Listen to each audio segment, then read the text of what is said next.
The wind came sharp and merciless that evening, cutting through the narrow streets of a small town in upstate New York, where winter arrived early and stayed late. The kind of cold that made bones ache and breath turn to fog before it even left the lungs. The sky had deepened into that bruised purple that comes just before full darkness, and the streetlights flickered on one by one, casting pale yellow circles on the icy pavement below. Margaret sat on the bench near the old bus stop on Elm Street, her hands folded tightly in her lap, trembling not just from the cold, but from something deeper, something that had been building for months, years perhaps. Her coat was threadbare, a faded navy blue that had once been warm, once been enough. Now it hung on her thin frame like a memory of better days. Her grey hair, pulled back in a loose bun, had come undone on one side, wisps of it falling across her wrinkled face. She didn't bother to fix it. What was the point? The bus stop had been closed for over a year. The route had been cancelled, the sign still standing like a monument to something that no longer mattered. But Margaret came here anyway, not because she was waiting for a bus, not because she had anywhere to go. She came because it was a place to sit, a place where she could pretend, for a little while, that she was still part of the world that moved around her with such indifference. People passed by. A woman in a long wool coat, talking loudly into her phone, her voice sharp with irritation. A man in a business suit, briefcase swinging, eyes fixed straight ahead. A couple, young and laughing, their arms linked, oblivious to everything except each other. Not one of them looked at Margaret. Not one of them slowed their pace. She had become what so many elderly people become in a world that worships youth and speed, invisible. Margaret's breath came out in small clouds, and she watched them dissolve into the air. Her fingers were numb now, the circulation poor, the arthritis making every joint a small battlefield of pain. She thought about standing, about trying to walk somewhere warmer. But the truth was, she didn't know where that place would be. Her apartment was cold too. The heating had been unreliable for weeks, and she couldn't afford to have it fixed, not on what little she had left. She had been a teacher once. For 37 years, she had stood in front of classrooms full of children, teaching them to read, to write, to think. She had been good at it. She had been loved for it. Parents had thanked her. Students had sent her letters years later, telling her how much she had meant to them. But that was a lifetime ago. Her husband had died 12 years back. Her daughter lived in California now, too busy with her own life to call more than once a month. Margaret understood, or at least she told herself she did. The loneliness had crept in slowly at first, like water seeping through a crack. Then it had flooded everything. Some mornings, Margaret woke up and realized she hadn't spoken to another human being in 3 days. She would go to the grocery store just to hear the cashier say hello, just to feel, for a moment, like she still existed in someone's world.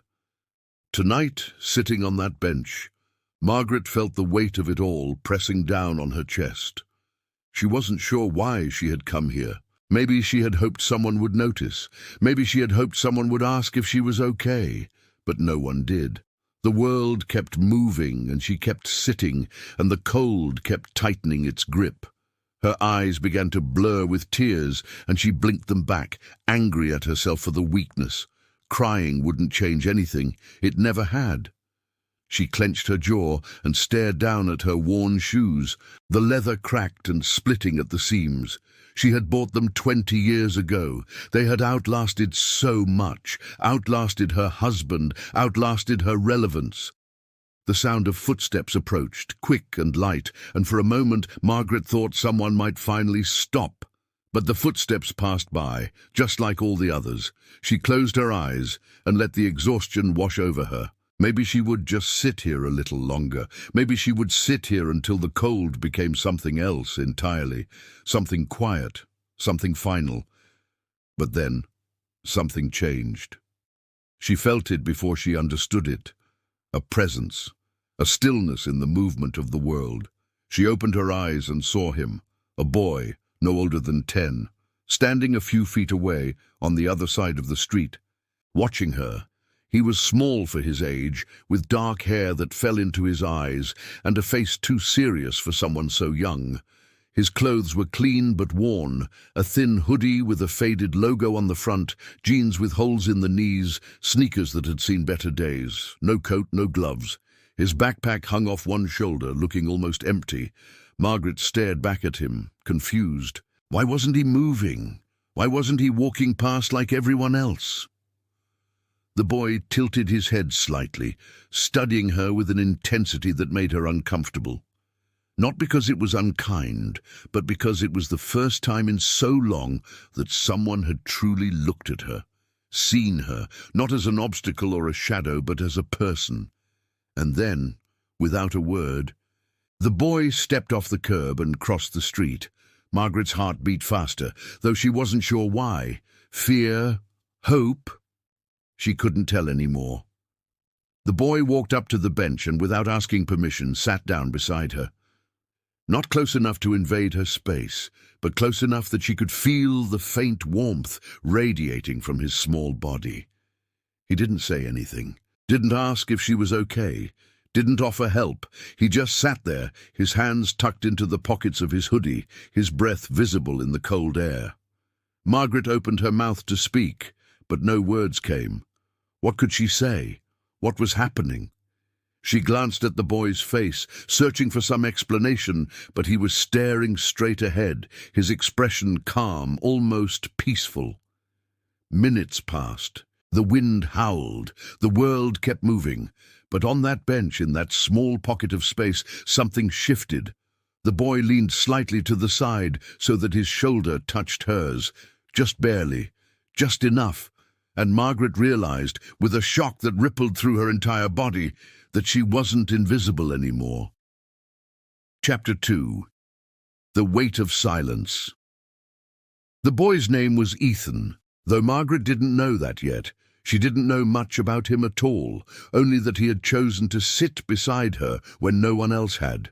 Only that his presence, small and quiet as it was, had broken through the suffocating wall of loneliness that had surrounded her for so long. They sat together in silence as the sky darkened further, the stars beginning to prick through the deepening blue above. The cold pressed in from all sides, relentless, but somehow it felt less cruel now, less final. Margaret's tears had dried on her cheeks, leaving faint tracks that she didn't bother to wipe away. She glanced sideways at the boy, still trying to understand why he was here, why he hadn't left. Ethan's face was still turned forward, his eyes focused on something far away, or perhaps on nothing at all. There was a stillness about him that didn't match his age. Most children were restless, full of energy and noise, but this boy seemed to carry something heavier, something older. Margaret wanted to ask him where his parents were, why he wasn't wearing a coat, why he was out here alone on such a bitter night, but the words felt too heavy, too intrusive, so instead she stayed silent, matching his quietness with her own. More people passed by. A woman with 2 small children, hurrying them along with sharp whispers. An older man walking a dog, the leash tight in his gloved hand. A group of teenagers laughing and shoving each other, their voices loud and careless. None of them looked at the bench. None of them noticed the elderly woman and the small boy sitting side by side, sharing the cold. After a long while, Ethan shifted slightly, pulling his hands from his pockets and rubbing them together. His fingers were red, the skin chapped and raw.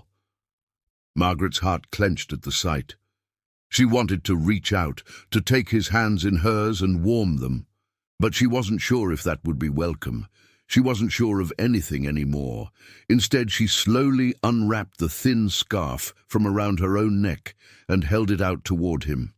It wasn't much, just a faded piece of fabric that had seen too many winters, but it was all she had to offer.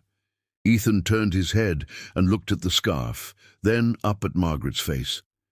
For the first time, his expression softened, something flickered in his eyes, Surprise, maybe, or gratitude, and he reached out and took the scarf with careful hands. He wrapped it around his neck, tucking the ends into his hoodie, and then nodded once, a small gesture of thanks. Margaret felt something crack open inside her chest, something that had been locked away for a very long time. She didn't know this boy. She didn't know his story, but in that moment it didn't matter. What mattered was that he was here, and so was she, and neither of them was alone. The minutes stretched into an hour, then longer. The cold deepened, biting and insistent, but neither of them moved. Margaret's body ached, her joints stiff and screaming, but she refused to stand, refused to break whatever fragile thing had formed between them. At some point, Ethan reached into his backpack and pulled out a small, crumpled brown bag. He opened it and took out half of a sandwich, the bread slightly squished, the edges dry. He held it out to Margaret without a word. She stared at it, her throat tightening. She shook her head. "You need it more than I do." But Ethan didn't pull the sandwich back. He just kept holding it out, his gaze steady and calm, waiting. Margaret hesitated, then reached out and took it. Her hands were shaking so badly she could barely hold it, but she managed to bring it to her mouth and take a small bite. It was peanut butter and jelly, cheap white bread, nothing special, but it tasted like kindness, like something she had forgotten existed. Ethan ate the other half, chewing slowly, and then put the empty bag back in his backpack. They sat in silence again, the cold air filled only with the distant sound of traffic and the occasional bark of a dog. Margaret didn't know how much time had passed when she finally spoke. Her voice came out hoarse, barely more than a whisper. "Why are you here?" Ethan didn't answer right away. He stared down at his hands, now tucked back into his pockets, and then looked up at the sky. "I saw you," he said quietly, "and I thought. You looked like you needed someone to stay." Margaret's breath caught. She blinked hard, fighting back the tears that threatened to spill over again. "You didn't have to." "I know," Ethan said, and then, softer, "But I wanted to." The simplicity of it nearly broke her. No grand explanation, no pity, just a choice, a quiet, deliberate choice to sit beside someone who had been forgotten. Margaret turned her face away, looking out at the empty street, and felt the tears come freely now. She didn't try to stop them. For the first time in months, maybe years, she let herself feel it. The grief, the loneliness, the ache of being invisible. And beneath it all, something new, something fragile but real. Hope. The next evening, Margaret found herself walking back to the bench. She told herself it was foolish, that the boy wouldn't be there, that it had been a one-time thing, a strange and fleeting moment that wouldn't repeat itself, but her feet carried her there anyway, drawn by something she couldn't name. And when she arrived, Ethan was already sitting there, waiting. He looked up as she approached, and though his face remained serious, there was a flicker of something in his eyes. Recognition, maybe, or relief. Margaret sat down beside him without a word, and they settled into the same comfortable silence as before. This time, though, Margaret felt braver. She studied the boy more openly, noticing details she had missed the night before. The way his clothes, though clean, were clearly hand-me-downs. The way his sneakers had been patched with duct tape on one side. The way he kept glancing down the street, as if watching for someone who never came. "Where do you live?" Margaret asked gently. Ethan hesitated, then shrugged. "Not far. Do your parents know you're here?" Another pause, longer this time. "My mum works late. She doesn't get home until after 9. Margaret nodded slowly, understanding settling over her like a heavy blanket. A latchkey kid, left to fend for himself after school, to fill the empty hours however he could. She had taught dozens of children like him over the years. Children who carried too much responsibility too soon. Children who learned to be invisible in their own way. "You must get lonely," she said softly. Ethan didn't answer, but his silence was answer enough. They sat together as the sky darkened, and this time Margaret told him about herself. Not everything, not the hardest parts, but small pieces. She told him about teaching, about the joy of watching a child's face light up when they finally understood something difficult, about her husband, who had loved crossword puzzles and terrible puns, about the garden she used to keep before her hands became too stiff to dig in the soil.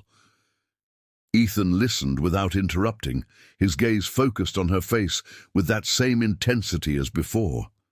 And when she finished, he nodded, as if he understood something important.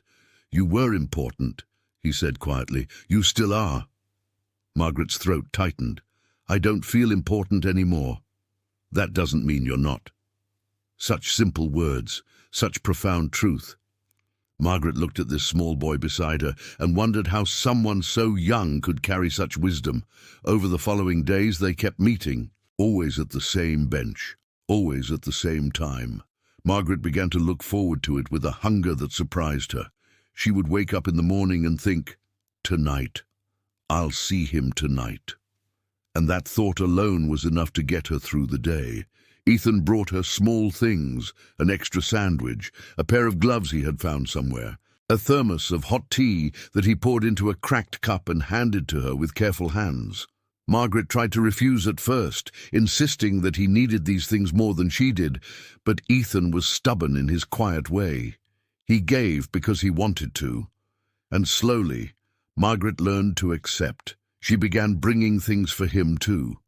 A warm hat she had knitted years ago, a book she thought he might like, a small bag of cookies she had baked in her cold apartment, her hands shaking with the effort, but her heart lighter than it had been in years. They didn't talk much, but they didn't need to. There was something deeper forming between them, something that transcended words. It was presence, it was witness, it was the quiet understanding that sometimes the greatest gift you can give someone is simply to stay. Margaret learned that Ethan loved to draw. He showed her a sketchbook one evening, the pages filled with pencil drawings of buildings and trees and faces. They were good, really good. Margaret told him so, and he ducked his head, embarrassed but pleased. She learned that his father had left when he was 5, that his mother worked 2 jobs just to keep them afloat, that Ethan had learned to be self-sufficient out of necessity, cooking his own meals, doing his own laundry, navigating the world alone. And Ethan learned about Margaret's daughter in California, about the silence that had grown between them, about the way Margaret had stopped calling because it hurt too much to always be the one reaching out. "You should call her," Ethan said one night. Margaret shook her head. "She's busy. She doesn't need me bothering her." "Maybe she does," Ethan said. "Maybe she's just scared." Margaret looked at him, surprised. "Scared of what?" "Of losing you." The words hung in the cold air between them, sharp and true. Margaret felt them settle deep in her chest, and for the first time she wondered if maybe he was right. Winter deepened. The snow came, covering the streets and the benches and the world in soft white silence. Margaret and Ethan kept meeting, even when the cold became almost unbearable, even when Margaret's body screamed in protest. They sat together, wrapped in whatever warmth they could gather, and shared the quiet. One evening, Ethan didn't show up. Margaret waited, her heart sinking with each passing minute. She told herself not to worry, that he was probably just sick, that he would come tomorrow. But the fear crept in anyway, cold and insidious. What if something had happened? What if he was hurt? What if she never saw him again? She sat on that bench until her body went numb, until she couldn't feel her fingers or her toes, until a passing police officer stopped and asked if she was okay. She told him she was fine, and he didn't believe her, but he let her stay anyway. The next evening, Ethan was back. He looked pale and tired, dark circles under his eyes. But he was there. Margaret nearly wept with relief. "I was sick," he said simply. "I'm sorry." "Don't be sorry," Margaret said, her voice fierce. "Just don't disappear again." Ethan nodded, and they sat together, and the world felt right again. As the weeks passed, something began to shift. Margaret noticed that she was sleeping better, that the mornings didn't feel quite so heavy, that she found herself humming while she made tea, something she hadn't done in years. She started calling her daughter, not often and not for long, but she called, and slowly, tentatively, her daughter began calling back. Ethan seemed lighter too. He smiled more. He talked more. He brought his homework one evening and asked Margaret for help with his math, and she found herself slipping back into teacher mode, patient and encouraging. And it felt like coming home. One night, as they sat together under a sky full of stars, Margaret turned to Ethan and said, "You saved me, you know." Ethan looked at her surprised. "I didn't do anything." "You stayed," Margaret said, "when no one else did. You stayed." Ethan was quiet for a long moment, and then he said, "You stayed too." And Margaret realized he was right. She had been drowning, sinking into the cold and the loneliness, ready to let it take her. But then this boy had sat beside her, and she had made a choice to stay, to keep breathing, to let herself be seen. They had saved each other. Spring came slowly, the snow melting into muddy slush, the air gradually losing its bitter edge. Margaret's apartment was warmer now. Her daughter had sent money to fix the heating, along with a long letter full of apologies and love. Margaret had cried reading it, but they were good tears, healing tears.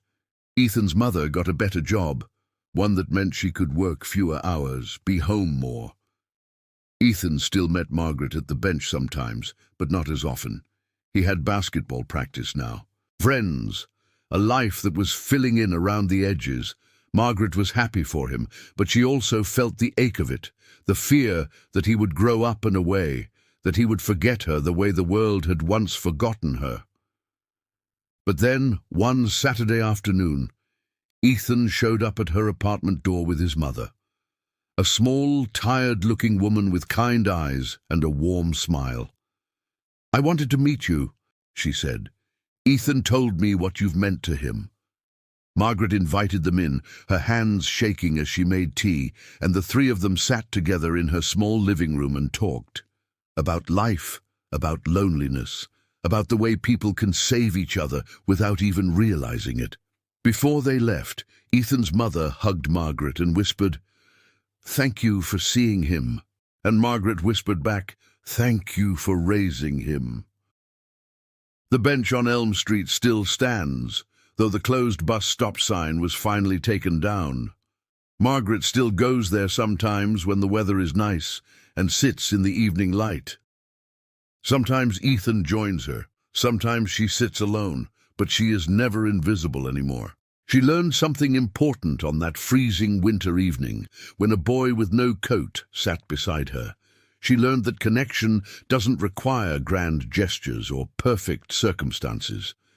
Sometimes it just requires presence, the willingness to stay when it would be easier to walk away, the courage to see someone, really see them, and say without words, "You matter, you are not alone." Margaret is 76 now.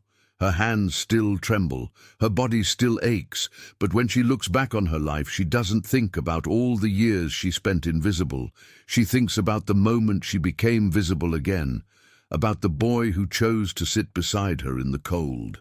And she thinks about all the people in the world who are sitting on benches, forgotten and freezing, waiting for someone to stay. She hopes they find their Ethan. She hopes someone chooses them too. If this story moved you, if it reminded you of the power of simple human connection, please subscribe to our channel.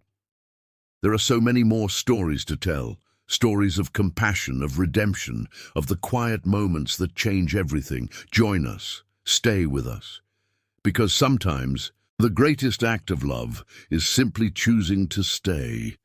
The end. 5 years had passed since that first frozen evening, when two invisible souls had found each other in the cold.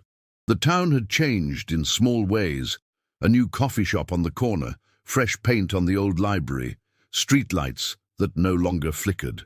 But the bench on Elm Street remained, weathered and worn, a silent witness to countless lives passing by. Margaret was 81 now. Her daughter had moved back east, settling just 2 towns over with her family. They had Sunday dinners together every week, and Margaret's small apartment was no longer quiet. Her grandchildren visited often, filling the rooms with laughter and chaos, and the kind of noise she had once thought she would never hear again. The loneliness that had once consumed her felt like a distant memory, a shadow from another lifetime. But she never forgot. Ethan was 15 now, taller and broader, his voice deeper, his childhood softness giving way to the awkward angles of adolescence. He played basketball for his high school team and had friends who came over to play video games and eat everything in the refrigerator. His mother had remarried, a gentleman who worked at the hardware store and loved them both fiercely. Their small family had become whole in ways none of them had expected. But Ethan never forgot either. On the anniversary of that first night, they met at the bench. It had become their tradition, unspoken but understood. Margaret arrived first, moving slowly with her cane, her winter coat much warmer than the threadbare one she had worn all those years ago. She sat down carefully, her body protesting but her heart light, and waited. Ethan appeared a few minutes later, jogging up the street with that easy athleticism of youth. He was wearing his team jacket and carrying 2 paper cups of hot chocolate from the new coffee shop. He handed one to Margaret and sat beside her, just as he had done when he was 10 years old. They didn't need to say much. They sipped their drinks and watched the world move around them. People hurrying home from work, cars splashing through puddles of melted snow, a young couple walking hand in hand. Life, in all its ordinary beauty, continuing forward. Margaret glanced at Ethan's profile, seeing the child he had been in the features of the young man he was becoming. "You're going to do something important with your life," she said quietly. Ethan turned to her, surprised. "What makes you say that?" "Because you already have," Margaret replied. "You taught me that kindness doesn't require anything except the willingness to show up, to stay. That's rare, Ethan. Don't ever lose that." Ethan looked down at his cup, his jaw tightening slightly. When he spoke, his voice was thick with emotion. "I was scared that night. When I saw you sitting here, I almost kept walking." "But you didn't," Margaret said. "No," Ethan agreed, "because I thought about how it feels to be invisible. To sit in your house after school and know that no one's coming home for hours. To eat dinner alone every night. To wonder if anyone would notice if you just disappeared." He paused, swallowing hard. "I saw you, and I saw myself, and I couldn't leave you there alone." Margaret reached over and placed her trembling hand on his. "You gave me my life back, sweetheart. You gave me a reason to wake up in the morning. And I hope you know that you gave me the courage to reach out to my daughter, to stop being so afraid of being a burden that I became nothing at all." Ethan squeezed her hand gently. "You were never nothing, Margaret. Never." They sat in comfortable silence as the evening deepened around them, the sky turning that same bruised purple it had been 5 years ago. But this time, the cold didn't feel cruel. It felt clean, honest, a reminder that they had survived. After a while, Ethan pulled something from his jacket pocket, a folded piece of paper worn at the edges. He handed it to Margaret. "I drew this for you. I've been working on it for a while." Margaret unfolded the paper carefully, her hands shaking, and felt her breath catch. It was a pencil drawing, extraordinarily detailed and achingly beautiful. It showed the bench, empty and snow-covered, with 2 shadows sitting side by side, one small, one hunched, visible only in the light from the street lamp above. At the bottom, in Ethan's careful handwriting, were the words, "Sometimes staying is everything." Tears spilled down Margaret's cheeks, and she didn't bother to wipe them away. "It's perfect," she whispered. "It's absolutely perfect." Ethan smiled. that rare, genuine smile that lit up his whole face. "I'm applying to art school next year. I think I want to tell stories, like this one, about the people no one sees." Margaret felt her heart swell with pride and love and gratitude so profound it almost hurt. "Then you'll change the world, Ethan, one story at a time." As they stood to leave, Margaret looked back at the bench one last time. It was just a bench, just wood and metal and peeling paint. But to her, it was sacred ground. The place where she had been found. The place where a boy with no coat had chosen compassion over comfort, presence over ease. She thought about all the forgotten people in the world. The elderly, sitting alone in nursing homes, the children eating dinner by themselves, the ones who move through crowds feeling utterly invisible. She thought about how many of them were waiting, hoping, praying for someone to notice, for someone to stay. And she hoped that somewhere on some cold evening, another Ethan would cross the street, another Margaret would be seen. Because in the end, that's all any of us really want. To be seen, to be remembered, to matter to someone, even if just for a moment. Margaret took Ethan's arm, and together they walked away from the bench, their footsteps echoing in the quiet street. Behind them, the snow began to fall again, soft and silent, covering the bench in white. But the bench remembered. It always would. If you believe in the power of staying, of choosing connection over convenience, of seeing the invisible, subscribe to Beyond the Instinct, because every life has a story worth telling, and every person deserves to be seen. Thank you for staying with us.